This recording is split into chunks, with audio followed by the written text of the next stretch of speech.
Okay, but so now moving into the illustration of what we did with an identity-based conflict that required of us actually that we work into the past, or at least that we surface the antagonisms of the past before we work into the future. And we were, I don't know how to say it. We were lucky because of a crisis? I don't want to say that.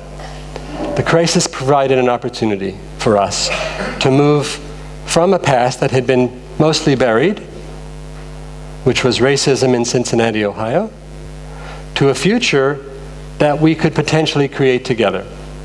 So in some ways, what happened in Cincinnati was that this underlying tone of racism and discrimination and structural violence that was in America, and specifically in the city of Cincinnati, came to a head. And it came to a head not through the ARIA systematized process of bringing out the antagonism and then reframing it into resonance, but through a riot. The riot made explicit this antagonism. And then, having that made explicit, we then can move into a future. Cincinnati is a medium-sized city, and it hosts the largest Oktoberfest outside of Germany. It's settled by German-American population that's proud of its genteel ways. It sees itself as a polite city. It's been in denial for much of the past century, actually, about how much underlying ethnic and racial tension really sits beneath the surface of that city, whose headquarters, whose is a site of Procter & Gamble, their headquarters. It's a hilly city. It sits gracefully on the Ohio River, borders Kentucky and Indiana. Cincinnati was a place of freedom for different populations, most specifically slaves. Getting across the river into the north meant freedom for thousands of souls brave enough to flee from plantations in the south and the bounty hunters in between. But Cincinnati, over the course of the last 150 years, has not provided this kind of freedom for descendants of slaves. They're boxed in very bad ghettos, surrounded by quite affluent white communities. Many African Americans in that city, as almost every other American city, have not been able to break out of into the relative prosperity and freedom from want for self-fulfillment that characterizes U.S. society based on the promise of equality and justice. Rather, African Americans have been caught in a cycle of ever-increasing poverty, family disarray, and social problems that still characterize the inner city of most U.S. urban settings. In Cincinnati, blacks and whites lived and continue for the most part to live separately. Over the Rhine, a Teutonic-sounding name of an African American ghetto, is home to 300,000 African Americans. It remains a city of neighborhoods separated by race and economic opportunity. Racial profiling is a tangible example of this separation, based on skin color. In March 2001, 2 civil rights groups filed a lawsuit against the city and its police department, accusing them of practice of racial profiling. An accusation that police officers stop African American drivers and pedestrians for what the community has bitterly labeled DWB, Driving While Black, which is the name of the film we're about to watch. A class action lawsuit was proposed against the city of Cincinnati, alleging disparate treatment. In other words, that you treat blacks different from whites. Rather than proceeding with a lengthy and a costly litigation that would unfold for many years, probably at the cost of $1 million, and potentially further polarize the parties, resulting in a winner and a loser, the judge asked the parties to consider a mediated effort that would attempt to address the underlying issues of social conflict between the Cincinnati police and the African American community. I had been working with a foundation in New York up until that point, working on helping different communities articulate their purposes and their goals. Most specifically, I've been working with foster care kids in upstate New York, where we had a project where we asked kids in an innovative program of helping kids in a foster care institution, creating a program to help them transition into independence. I mean, what do they know about adulthood? Right? They've lived with no parents in their lives. And all of a sudden they're asked now to leave the institution that has been their foster home and become adults. So they created this special program for these kids to help them learn what it means to transition in independence. And we were invited to help the kids define the program. The staff was very resistant. What do the kids know about what they need? We know, we're professionals. The foundation was a little resistant too. We're going to give the foundation money. We don't really want to tell them what to do. The kids were the only ones who were interested. And so we got started with them. We said, what are your goals for this program that's being designed for you? Then we asked the staff, and then we asked the foundation. And what happened is, relatively quickly, going through this process of what and then the storytelling about why, they converged around a set of goals that the staff were astounded by, saying to themselves, the rather obvious approach to us, I think, but unfortunately not often to a lot of professionals, which is why didn't we ask the kids before? If we'd asked the kids what they wanted before, we might have been able to create a program even sooner that would meet their needs and their values. So this project that we had done was getting to be relatively known. When the riots happened, it's already 6 weeks before the riots. When the judge put out a call for mediation through these networks, the judge heard about the work that we had done with kids and said, could you do that with our community? Can you ask them to engage a process that will create a different future?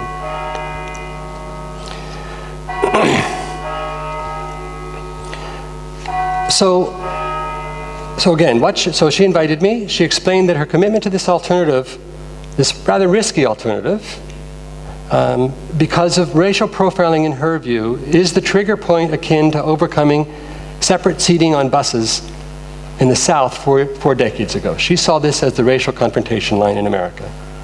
It's the modern confrontation of race relations. It's an opportunity to get beneath this symptom and make progress on the underlying conditions of racial conflict. So she framed this, and I saw this, therefore, as an identity-based conflict.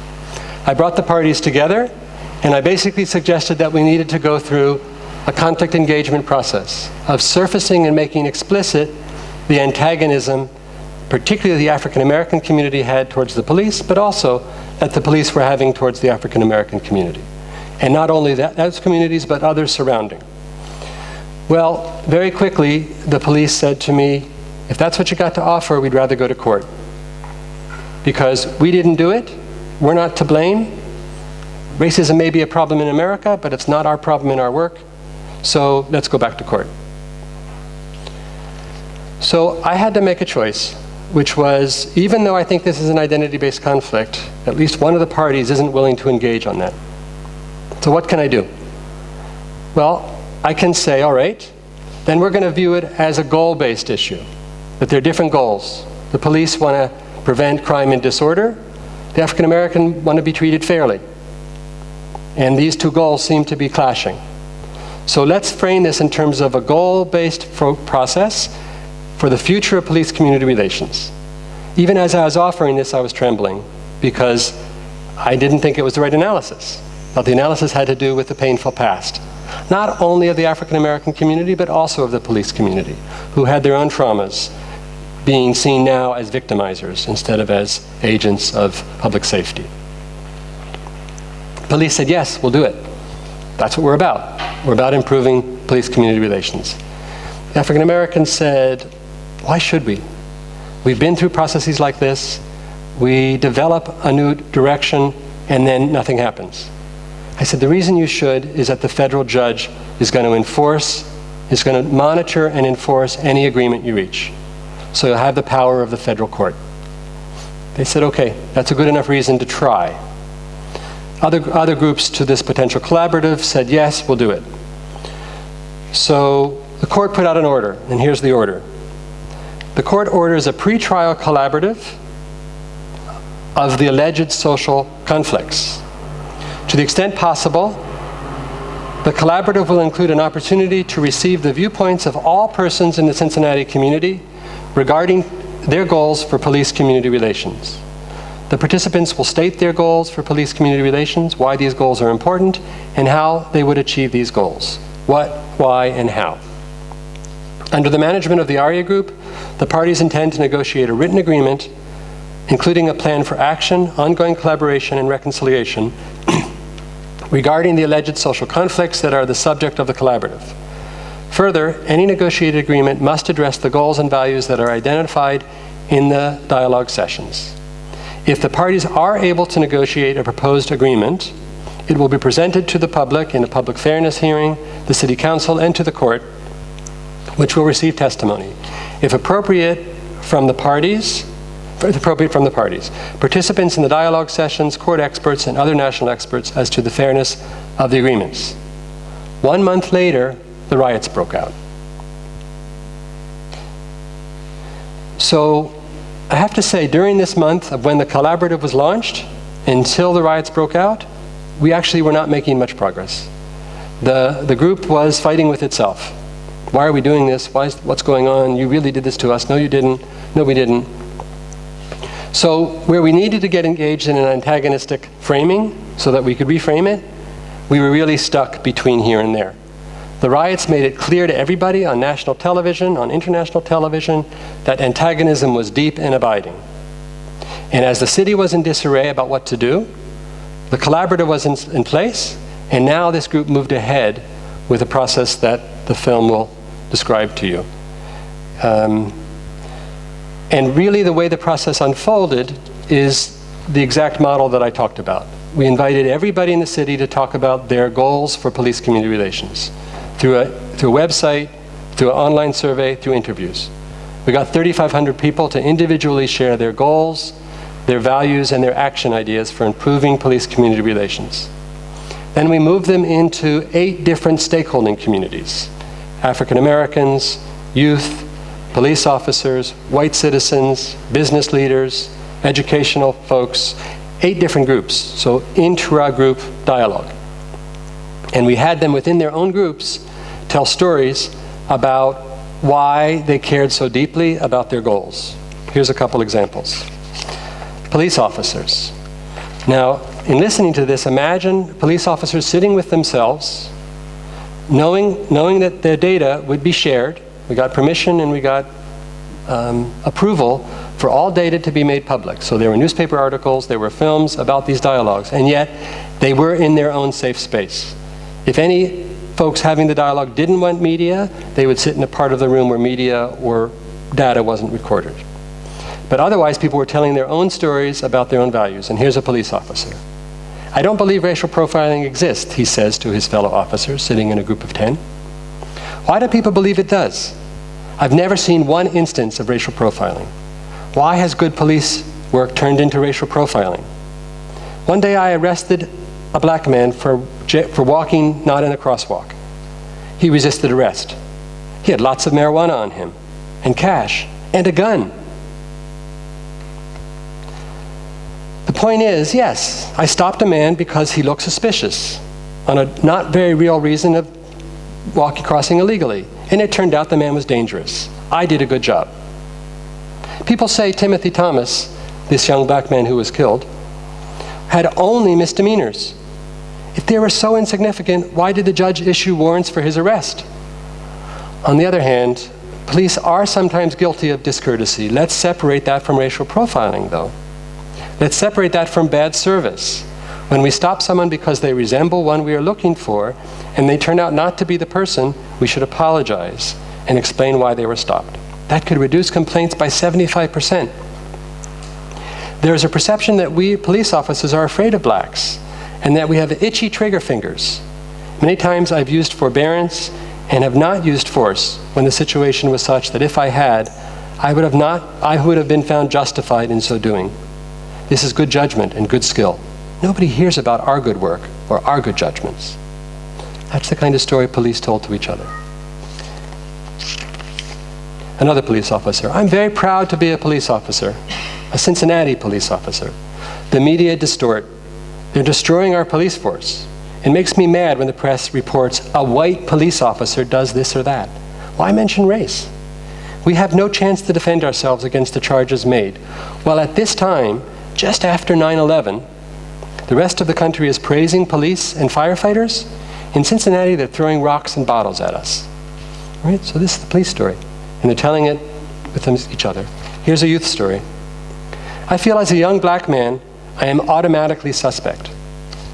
I was profiled and treated with disrespect by the officers who were arresting me when they used excessive force, during the arrest. I'm 15 years old, and I've recognized the problem. We fear the police because they always think we're doing something wrong, and that's why a lot of people, young people, don't like them. It's called, you must give respect to get respect, and that's the key. I've seen people pulled out of their cars and treated like criminals automatically. I saw meanness. I saw victims upset and angry. You can't work toward a solution when the other's angry. One more youth. I really don't like the way persons are against other persons, including the police. Maybe it goes back to slavery. It's been going on for generations, but we need to start with all the people to change it, like the police chief, the mayor, the council. The police department has shown in multiple cases they haven't lived up to public standards, which creates public distrust. I plan to make Cincinnati my home my whole life. It hurts thinking it's not a safe place to live. I've had experiences that make me realize that there are problems in police-community relations that need to be addressed. I know that my skin tone makes a difference.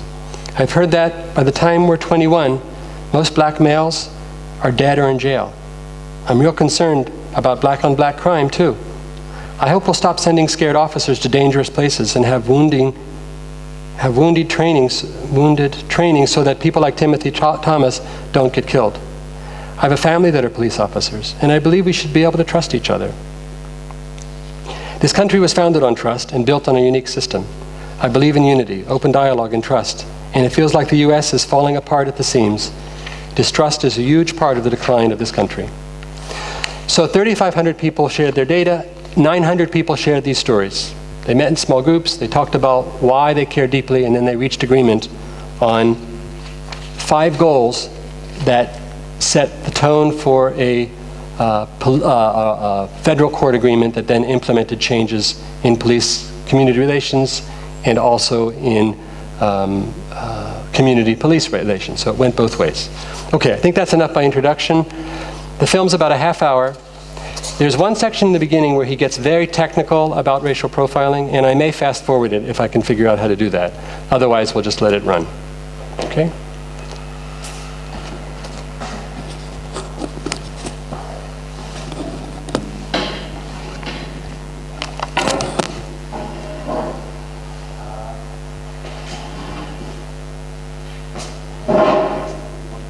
No, yeah.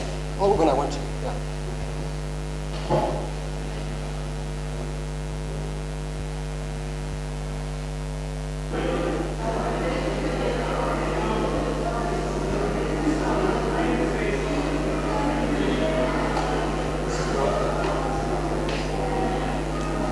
Sorry, on film.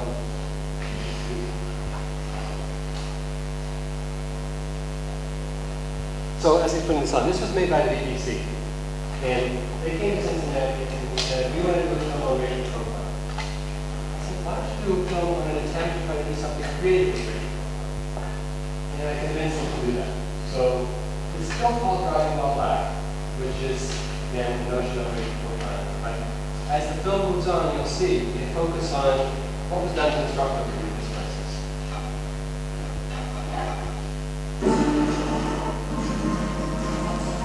Yep.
phrase, driving while black, which has been used with bitter familiarity for years within the African American community. It's now become common currency. It stems from the widespread and controversial use of racial profiling by the American police. It's not about bad apples in the police force, it's about the system of policing itself. African Americans and Latinos and other minorities in this country have for many years complained that they have been treated differently, more harshly, that they have been treated as suspects by the police as a matter of routine. In the reaction to this has generally been among white people that they're making it up, that it's just a series of stories, that this is simply people who find racial prejudice under every rock and every experience, or even worse, that it's just criminals trying to find a way out, an excuse for what they've done. In the spring of 2001, years of fraught relations between the Cincinnati police and the African American community came to a head. On the 10th of April, 19-year-old Timothy Thomas was running from the police avoiding arrest. Whereas the police giving chase might have feared he was armed and dangerous, many African Americans believe Timothy Thomas was racially profiled to death. He was the 15th person to be killed by the Cincinnati police in 6 years. The circumstances vary on each of those killings. There are two conflicts. One is that since 1995, until April, all of the men killed by police were African American. The second, not one police officer had ever been convicted of any of those killings. The already tense relationship between the police and the African American population in Cincinnati ignited. In a mainly black district called Over the Rhine, 3 years of rioting followed there. Police used rubber bullets to disperse gangs of youths after buildings were set on fire and shops were looted. I think this is part because of the death of Timothy Thomas. It was the straw that broke the camel's back. It's not just the murders, it's the total mistreatment of the people. The funeral of Timothy Thomas will be held in this church tomorrow, and the black community have asked the police to stay well away. After that, everyone here is hoping that they'll start to find some answers to race riots which hark back to America's bad old days. After the funeral of Timothy Thomas, which was held here at this church, in Prospect Baptist Church, there were, well, the BBC was here, international media, national leaders. People left the church, walked up the street, and the Cincinnati police force drove up, jumped out of their cars, and opened fire on an innocent crowd of men and women, injuring children and women. Again, the police used rubber bullets, but the effect was as if live ammunition had been used. The relationship between the African American community of Over the Rhine and the Cincinnati Police Department had fallen apart. Both sides caught up in a dangerous and fearful relationship. A dual carriageway, the Central Parkway, separates two districts from one another in Cincinnati, the commercial and business downtown and Over the Rhine itself. Although just yards apart, they look and feel as if they are from different cities. Since the 50s, most American cities have had a certain amount of white flight to suburbs. It's been a trend in states that has been contributed to by the automobile and the creation of suburbs and so forth. But Cincinnati has been, I think, a little bit more exaggerated. A national group recently did a study and found that Cincinnati was the 7th or 8th most segregated city in the country. That, of course, leads to some problems. The white middle class may come to work downtown, but lives in the suburbs. They've left behind a black population in Over the Rhine, plagued by social problems. The figures are stark.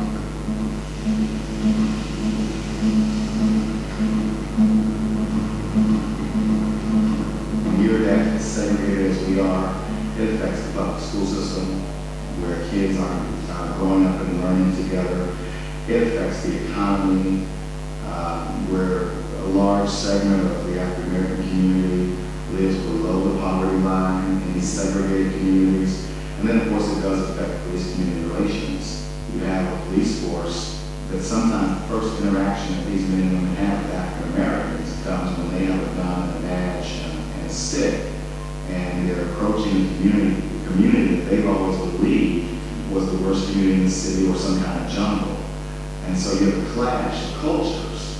Two people living in the same city all their lives, but you have a clash of cultures with one having the upper hand. A relationship based on fear. And East Fardan works with young people who have found it hard to make their way in 21st century Cincinnati. He sees their treatment and hears their stories. If they're standing on the corners, and that's where most young African Americans hang out, as they say, they get stopped, they get patted down, and there's nothing they can say about it or do about it. They get seriously harassed, they get thrown down on the ground. So to make sure that they don't have any drug paraphernalia on them or anything like that. And the kids are really, really frustrated, upset, angered by those things.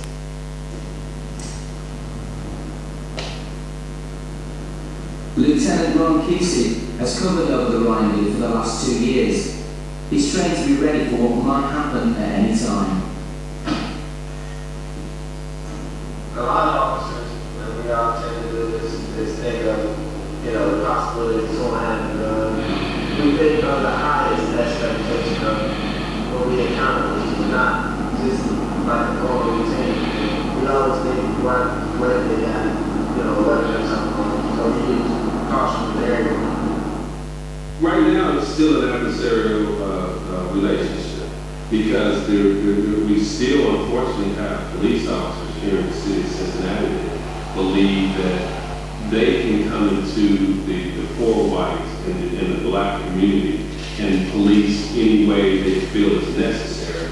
But when they cross over Central Parkway, which is our downtown business district, then they choose to want to treat everybody down there with respect. When you have people that see the differences and see how they're being treated differently than business people in the downtown Cincinnati area, then you're going to have a struggle there. Poor people have the same rights as any other person. And so they have the same rights not to be stopped, not to be searched, when there is no foreseeable or no foreseen reason for the stop of the search. Poor people oftentimes don't know their rights, and they allow themselves to be abused by the misconduct of the police force. In the year 2000, Cincinnati police figures show that 80,000 citations or summons were issued by the department. In an officer-by-officer breakdown, you can see that there are some clear cases of disproportion. We found one officer responsible for over the line had written 124 citations in that year. 123 of them went to African Americans. Only one went to a white driver. What is perhaps more surprising is that even in an overwhelmingly white suburb of Cincinnati, well over 3/4 of all citations went to black drivers. In fact, the percentage of all citations which went to African Americans in the year 2000 was 85%. The black population of Cincinnati measures 43%. The sense of being treated differently because they are black is not confined to the poor and the young. What I uncovered in the course of my work were stories upon stories upon stories of people who are I'm going to fast forward. upright, upstanding citizens who have had this same kind of experience. Often these stories were people who were prominent in their own communities, who were examples to people around them for the way they lived and the things they had achieved. And what many of them said over and over was, I thought I had made something of myself in my life. I thought my education counted for something, and my professional position meant that I was a respected person. And it only took one encounter with the police to teach me that I was no different than any other black person or brown person in their eyes. Often, the reason given for stop and search is a high-profile war on drugs, which has been waged in the United States for the past 2 decades. Throughout the country, crime figures show that racial minorities have been disproportionately arrested and jailed for drug and weapons crimes. I think it's worth asking the question of whether the justification given is actually true. Is it true that African Americans and Latinos are imprisoned at higher rates than whites? Is it true that they are arrested at higher rates than whites for many crimes? The answer to both questions is yes. If those are true facts, there's no point in running from facts. If we run from facts, especially as social scientists, we cannot come to the right answers. What seems to be happening in Cincinnati and many other police districts throughout the United States is a self-fulfilling prophecy. Police officers, police chiefs will often say to me, the jails are full of African American and Latinos. They are disproportionately jailed. I know who I arrest. I look at the FBI arrest figures. We are arresting disproportionate numbers of those minorities. Therefore, American goes, it only makes sense. It only makes sense to concentrate more of our law enforcement activity and resources on those populations because that's where we will find the bad guys.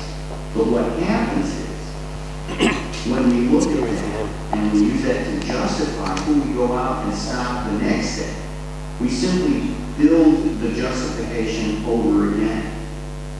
As more and more blacks and other racial minorities get stopped, arrest number, the law abiding people without much deprogramming police from their resentment of that.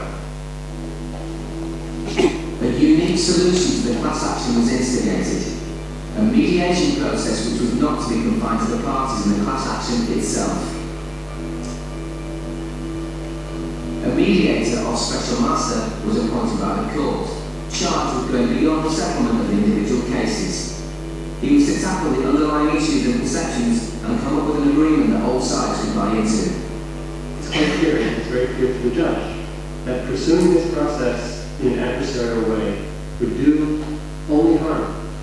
Whoever won wouldn't win for long, because the loser would come back with anger or frustration, and the cycle would perpetuate the people. The cycle of mistrust, the cycle of confrontation, and so forth. So the brief was to be more systemic, to look at the whole situation beyond, not excluding, but beyond or in addition to the statistics, the perceptions, the facts, whatever they may be thinking. The plan was to devote nearly a year to extensive interviews and follow-up negotiations about grievances and goals with about 3,500 residents, blacks and whites, representing a cross-section of 8 major interests in the city. Once the background research was done, each one of these 8 groups was invited to an open face-to-face session with the mediators. We asked them simple set of questions. What are your goals for the future of police communications? Why do you care about those goals? And that why question is really the core of our work. The core of our work is value. That is, who are we and what do we care about given who we are? Given our hopes and our fears, our hurts and our aspirations, why do we care about our goals? And then finally, how do we think those goals can concretely be accomplished? Week after week, the different interest groups met in this church. As the defendant